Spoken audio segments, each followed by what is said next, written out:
বিদ্যালয়ের ছেলেমেয়েরা, উপস্থিত অভিভাবকবৃন্দ, আসসালামু আলাইকুম। প্রিয় ছাত্রছাত্রী এবং অভিভাবক বৃন্দ, আজকে যে বিদ্যা নিকেতনে আপনারা আপনাদের ছেলে মেয়ে বড় পরিবেশে শিক্ষাদান করার জন্য নিজেরা যে কষ্ট স্বীকার করছেন, আমি এর আগেও বলেছি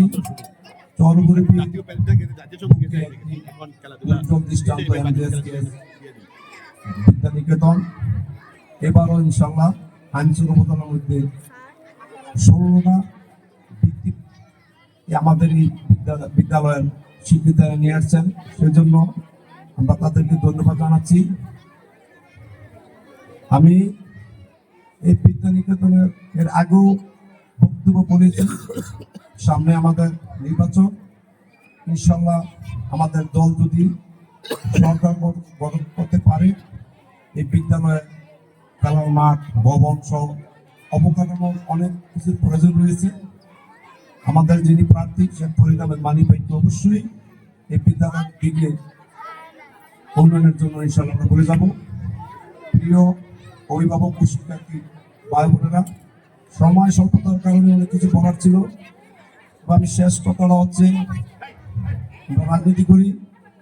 আজকে কিছুক্ষণ আগে আমাদের যে দলীয় ডিসপ্লে দিয়েছেন, আমরা দেখেছেন, খুব মনোমুগ্ধকর, আমরা খুব মুগ্ধ হয়েছি। আমি সর্বশেষ বলবো, আমার চৌরবরুপি ইউনিয়নের অভিভাবক ভাই বোনেরা, 12 ফেব্রুয়ারি জাতীয় সংসদ নির্বাচন, এই যাবৎ করে খুব কঠিন একটি নির্বাচন। এই নির্বাচনে নির্ভর করবে এই দেশের স্বাধীনতা সার্বভৌমত্ব থাকবে কি থাকবে না। সেই জন্য আজকে এই পুরস্কার বিতরণী এসেও বলতে হয় যে সবার একটি ইমানের দায়িত্ব, স্বাধীনতা সার্বভৌমত্বের পক্ষে কাজ করা।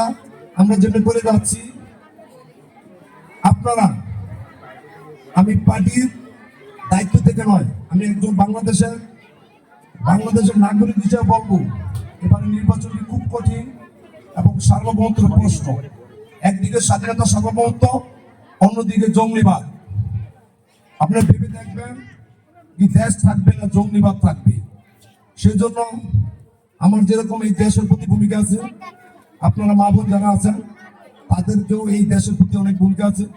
সেজন্য আমার কথা হচ্ছে, যদি আমি এবং আমার দলের কোনো ভুল থাকে, আল্লাহর হস্তে ক্ষমা করে দিবেন। আগামী 12 ফেব্রুয়ারি জঙ্গিবাদের বিপক্ষে, স্বাধীনতার পক্ষে, ধর্মীয় সম্প্রীতি বজায় রাখার জন্য বাংলাদেশ জাতীয়তাবাদী দল চাঁদপুর 3 নির্বাচন এলাকায় শেখ ফরিদ আহমেদ মানিক ভাইকে ভোট দিয়ে একটি মডেল চরবরবি গঠনের সুযোগ করে দিবেন, এই দাবিটুকু রেখে আমার সংক্ষিপ্ত বক্তব্য এখানে শেষ করছি। আল্লাহ হাফেজ। বাংলাদেশ জিন্দাবাদ।